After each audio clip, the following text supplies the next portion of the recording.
เจ้าสบายดีเนาะวันนี้ข้าพเจ้าจะมานำเสนอบทวิจัยบทหนึ่งเนาะของMIT Media Lab เนาะซึ่งเพิ่นได้ศึกษา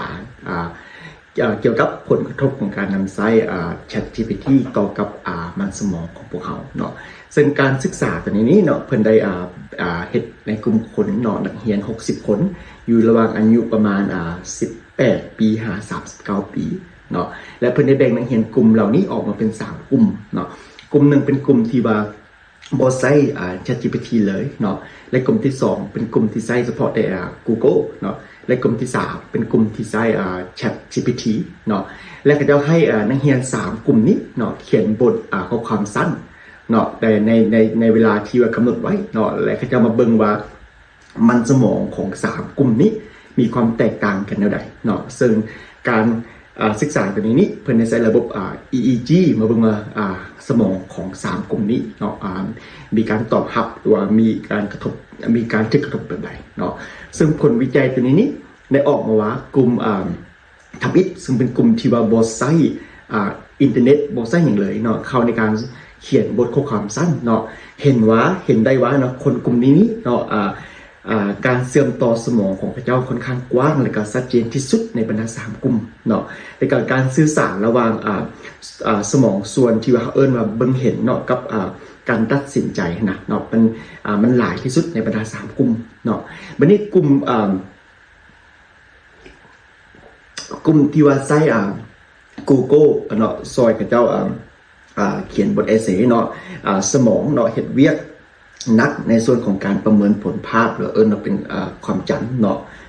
นักประมวลใน3กลุ่มเนาะแล้ววันนี้กลุ่มที่ใช้ ChatGPT เนาะแสดงให้เห็นว่าความการเสื่อมต่อของสมองน้อยที่สุดในบรรดา3กลุ่มเนาะ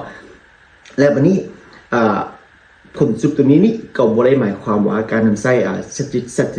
ChatGPT เนาะสิเป็นผลลบเสมอไปเนาะซึ่งการที่ว่าสมองส่วนที่ว่าบ่ได้นำใช้งานเนาะสำหรับกลุ่มที่ว่าใช้ ChatGPT นั้นก็เป็นสมองส่วนหนึ่งที่อาจจะไปนำใช้ผลส่วนอื่นที่มีผล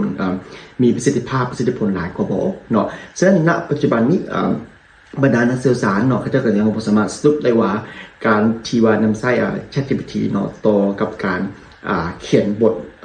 ข้อความสั้นนี้เนาะสิมีผลลบต่อกับสมองเสมอไปเนาะซึ่งบทศึกษาตัวนี้ก็มีความจำกัดหลายด้านอยู่เนาะหนึ่งก็คือกลุ่มคนที่ว่าเขาเจ้าศึกษานี่เนาะยังเป็นกลุ่มจำกัดอยู่เฉพาะแต่นักเรียน60คนเนาะซึ่งเป็นนักเรียนมหาลัยเนาะและกลุ่มที่และอีกที่2เนาะการศึกษาตัวนี้ยังเป็นการศึกษาระยะสั้นอยู่เนาะฉะนั้นต้องท่าเบิ่งว่าอนาคตข้างหน้าสิเป็นแบบไหนเนาะฉะนั้นณปัจจุบันนี้เขายังบ่สามารถสรุปได้เสมอไปว่าการนำใช้ChatGPT เนาะสิมีผลลบ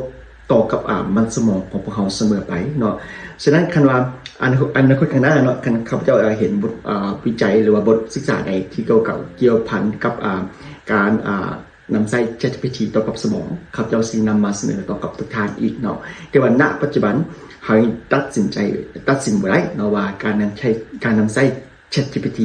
ที่มีผลลบต่อกับสมองเขาเสมอไปเนาะฉะนั้นมาฮอดปัจจุบันข้าพเจ้าสิหยุดเนาะการนำเสนอของบทเพียงเท่านี้เดียวอนาคตข้างหน้าสินำมาเสนอต่อกับทุกท่านอีกเนาะขอบใจหลายๆ